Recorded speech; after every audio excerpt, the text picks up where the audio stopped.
కళ్ళు తిరిగి పడిపోయారా? తోడు లేకుండా సాష్టాంగ ప్రదక్షిణ చేయటం ప్రమాదం కదూ. నాకేం పర్వాలేదమ్మా, ఇప్పుడు బాగానే ఉంది. నా బిడ్డ కోసం దండం పెట్టుకోవడానికి వచ్చాను. మీ బిడ్డ చేతుల్లో కళ్ళు తెరిచాను. నా బిడ్డ మీ బిడ్డ ఏమిటమ్మా, మా బాబు కొండను కూడా మీ బిడ్డే అనుకోండి. రే, నీ పేరును కూడా నేనే అర్థం చేయించుకొస్తాను గానీ అమ్మగారిని జాగ్రత్తగా తీసుకెళ్లి మన పొడుగు కార్లేదు దాంట్లో ఇంట్లో దింపురా. పదండమ్మా. నీకెందుకు బాబు శ్రమ, గుడికి వచ్చినట్టున్నావు. తల్లి లాంటి మీకు సేవ చేస్తే ఆ దేవుడు కూడా సంతోషిస్తాడు. పదండి. గాయానికి ఏమైనా వేసావా లక్ష్మి? వేశానండి. మీరెళ్ళి విశ్రాంతి తీసుకోండమ్మా. అప్పుడప్పుడు వస్తుండు బాబు. మీరు పిలిచారుగా, వస్తూనే ఉంటాను. నాకు కూడా ఇక్కడ చిన్న పని ఉంది. ఏమిటా పని? మన మేనగోళ్ళు ఎక్కడ గురువుగారు? ఎలా ఉంది? వచ్చిన పని అయింది. మరోసారి థ్యాంక్స్ చెప్తున్నాను, నువ్వు వెళ్ళరా. నా కార్లు తెప్పించనా? ఎందుకులేండి, నా బండిలోనే వెళ్తాను. ఏది నీ కోళ్ళ బండా? అదే మీ దగ్గర. అది కిందటి జన్మ. పెద్ద పడవ లాంటి కారు కన్నాను, రండి చూపిస్తాను. ఏమిటి ఇంత పెద్ద కారా? నువ్వు కొన్నావా? యో, అంటే నీకు అడ్డదారి బాగా కలిసి వచ్చినట్టుంది. అన్ని రోడ్లు చివరికి మెయిన్ రోడ్లో కలిసేవే గురువుగారు. అడ్డదారి చెడ్డదారి అని మీరంటారు, మీ తిన్నటి దారి నిన్నటి దారి నేనంటాను. ఇంతకీ అసలు విషయం చెప్పట్లేదు మీరు. ఏమిటది? మన మేనగోడల సంగతి. స్వామియే శరణమయ్యప్ప. నీలాంటి వాళ్ళంతా మా అరుణని కలవకూడదనే మా బావగారు ఆమెను స్వయంగా కాలేజీకి దిగపెట్టి వస్తుంటారయ్యప్ప. ఎందా సామి శబరిమల అని పోరదే ఒన్ను అరిందెల్లయ్యా. థ్యాంక్స్ గురుగారు, మళ్ళీ కలుద్దాం. అక్కర్లేదు, నువ్వు వెళ్ళు.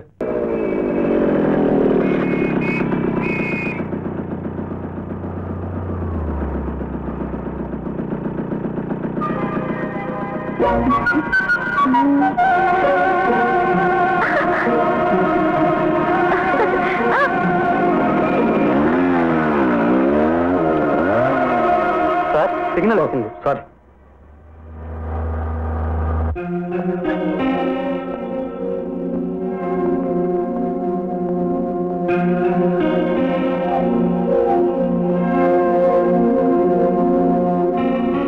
మాయా, మాయా, ఏమ్మా?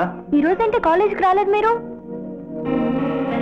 గేటు మూసేస్తుంటే ఇక తప్పక ఆటో కోసం వచ్చాను. ఆటోలు స్ట్రైకు. ఇక అక్కడి నుంచి ఇక్కడి దాకా నడుచుకునే వచ్చాను. అయ్యయ్యో, అంత పని జరిగిందా అమ్మా? ఐఎమ్ సారీ తల్లి. పోనీలే, ఇక మీద అటువంటి పని జరగకుండా నీకు ఒక మంచి ఏర్పాటు చేశాను, చూసుకో. బస్ పాసా? చూడు.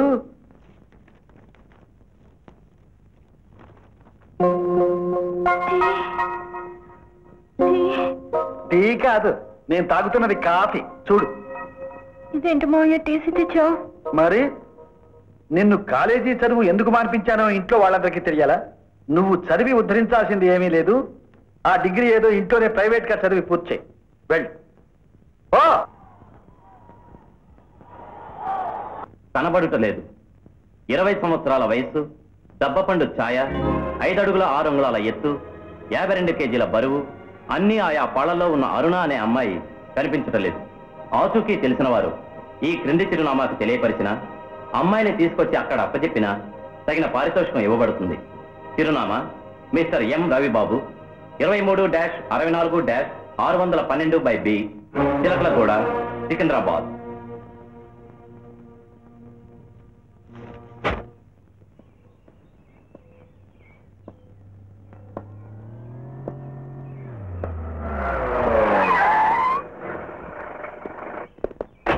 హలో గురూజీ, ఇంత గౌరవం మనకెందుకండి? కాకితో గౌరవం తెరానా? ఈ కాకి డ్రెస్లు ఎందుకు పంపారు? టీవీలో రాత్రి ప్రకటన వేసింది నువ్వేనా? మీకు సందేహమా? ఏమిటా పొగరు? కనిపించడం లేదని వేయడంలో నీ ఉద్దేశం ఏమిటి? నాకు కనిపించడం లేదు, డబ్బు కట్టి ప్రకటించాను. తప్ప? నీకెందుకు కనిపించాలి? ఇద్దరం ప్రేమించుకున్నాం కాబట్టి. ఇన్స్పెక్టర్, థ్యాంక్స్, మీరు వెళ్ళొచ్చు. నీకు ప్రేమ? అరుణని ప్రేమించడానికి కానీ అరుణ గురించి ఆలోచించడానికి కానీ నీకు ఎలాంటి అర్హత లేదు. ఒక పరువు గల ఆడపిల్ల బ్రతుకు నవ్వుల పాలు చేయడం ప్రేమ లక్షణం కాదు. గురూజీ, ప్రేమను మీరింత చిన్న చూపు చుట్టం ఏమీ బాగాలేదు. ప్రేమ కేసులో మీరు బాగా ముదురని విన్నాను. ఒక్కసారి మీ ఫ్లాష్ బ్యాక్ని గుర్తు తెచ్చుకోండి. మీరెప్పుడు ఎక్కడ ఎవరిని ఎలాంటి ఏమిటా పిచ్చివాడు? ఏ ధైర్యంతో నా ముందు ఇలా మాట్లాడుతున్నావు? ప్రేమించిన ధైర్యం. అరెస్ట్ చేయించి జైలుకి పంపించమంటావా? జరిగిన దానికి క్షమాపణ చెప్పి మళ్ళీ ఇటు పక్క రాకుండా ఉంటావా? ఎవరికి క్షమాపణ చెప్పుకోవాలి? అరుణకి. సరే రమ్మనండి. అరుణ,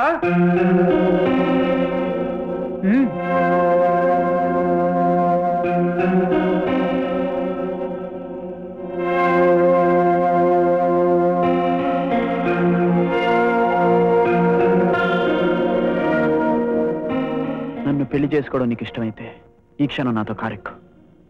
ఎవరికి భయపడాల్సిన అవసరం నీకు లేదు. నీ ఇష్టాన్ని కాదనే హక్కు ఎవ్వరికీ లేదు. అలా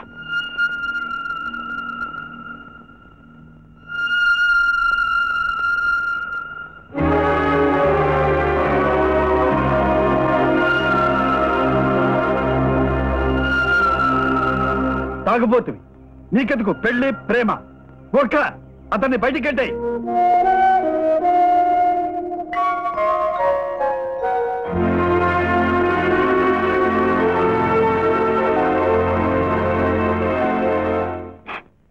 చంపుతా ఏడ్చావంటి. నా కళ్ళ ముందు ఏ ధైర్యంతో వాటితో వెళ్ళిపోవడానికి సిద్ధపడ్డావు? అతన్ని నేను ప్రేమిస్తున్నాను. సిగ్గు లేదు? నా పెంపకంలో పెరిగిన దానివి నేరాలు చేసి బ్రతికేవాడిని పెళ్ళాడతావా? అతన్ని నేను ప్రేమిస్తున్నాను. ఇదిగో, నిన్ను నిన్ను వాడు బార్లో బొమ్మలా నిలబెట్టి వ్యాపారం చేస్తాడే. అతన్ని నేను ప్రేమిస్తున్నాను. ఏమండి, అంతలా ఇద్దరు ఒకరంటే ఒకరు ఇష్టపడుతున్నప్పుడు పెళ్లి చేస్తేనే? లక్ష్మి, నువ్వా ఈ మాట అనేది? ఇది నీ కొడుకుని చేసుకోవాలని కొండంత ఆశతో ఉన్నావు. ఆ రౌడీకి ఇచ్చి పెళ్లి చేయమంటావా? అరుణ చేసుకునేవాడిని నా బిడ్డ అనుకుంటాను. లక్ష్మి, ఆ తాగుబోతున్నా, ఆ తప్పుడు మనిషినా? తప్పులు చేయొద్దని చెప్పండి. తన మార్గం మార్చుకోమని సలహా ఇవ్వండి. నేను వాడికి సలహా ఇవ్వనా? ఇస్తే తప్పే ఉంది బావా. అతను మంచివాడు అవునో కాదు కానీ చెడ్డవాడు మాత్రం కాదు. ఒకసారి మాట్లాడి చూడు బావా. నేను వాడితో మాట్లాడాలా? మరి నా మాట నా కూతురే వింటలేదు, ఎవరో కన్నా కొడుకు వింటాడా?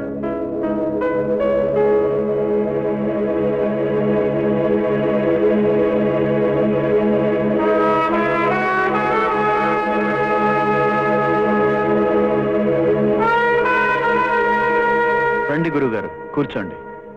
పగల కూడా తాగాల? పగలే రాత్రిగా మారినప్పుడు తప్పదు.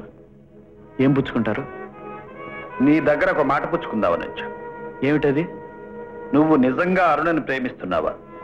అరుణ కోసం నీ వ్యాపారాన్ని మానేసుకుంటావా? నీ పద్ధతులు మార్చుకోగలవా?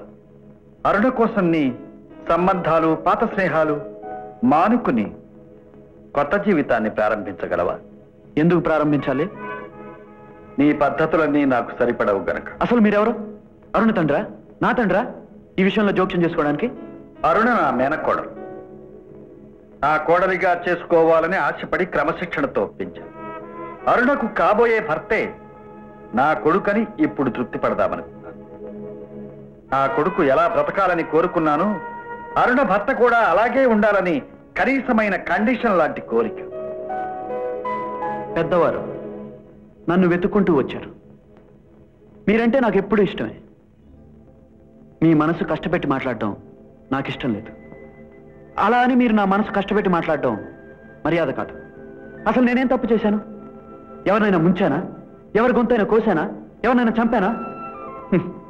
మీ ప్రపంచంలో మీరు చాలా పెద్ద జడ్జి కావచ్చు, నా ప్రపంచానికి నేను అంతే. న్యాయంగా మీలా ప్రతి విషయాన్ని సర్దుకుని బతకాలంటే ఈ రోజుల్లో కుదరదు సార్. ఎదుటివాడు చేయెత్తేలోగా చెయ్యి నరకాలి. మీకు అది నచ్చకపోవచ్చు. న్యాయంగా పుస్తకాలు తిరగేసి శిక్ష విధిస్తారు. ఆలోగా కుటుంబాలు నాశనం అవుతాయి. తప్పుడు వెధవలకి తప్పుడు సమాధానం చెప్పడమే నా పద్ధతి. అన్యాయాన్ని అన్యాయంతో కొట్టడమే నా పద్ధతి. నా పద్ధతి మీకు నచ్చకపోవచ్చు. నన్ను మార్చుకోమంటారు, మార్చుకోను. మార్చుకోవాల్సిన అవసరం నాకు లేదు. వయస్సులో మనిద్దరి మధ్య తండ్రి కొడుకుల తేడా ఉంది. మీ తరం మీది, మా తరం మాది. మా తరాన్ని మార్చడం మీ తరం కాదు. వెళ్ళండి. నీ కోసం వచ్చిన వాడిని వెళ్ళిపోమంటున్నావు. నువ్వున్న ఈ విషవలయంలో నీకు ఎలాంటి ఆపద వచ్చి నా దగ్గరకు వస్తావోనని బాధపడుతున్నాను. ఎంత ఆపద వచ్చినా మీ దగ్గరికి రాను, మీకు మీరుగా నాకు మంచి చేసినా తీసుకోను. అయితే అరుణను పెళ్లి చేసుకోలేవు. కండిషన్తో పెళ్లి చేసుకోను. ఇంత మొండితనం ఉన్న నిన్ను నా కొడుకు స్థానంలో ఊహించుకున్నానే, అదే అదే నేను చేసిన పొరపాటు. ఇంత పిరికి మందు పోసే మిమ్మల్ని నా తండ్రి స్థానంలో ఉంచుకోవడం అది అంతకన్నా పొరపాటు. మీలాంటి పెద్దలు ఇక్కడ ఉండటం మంచిది కాదు. బార్ తెరిచే టైం అయింది, వెళ్ళండి.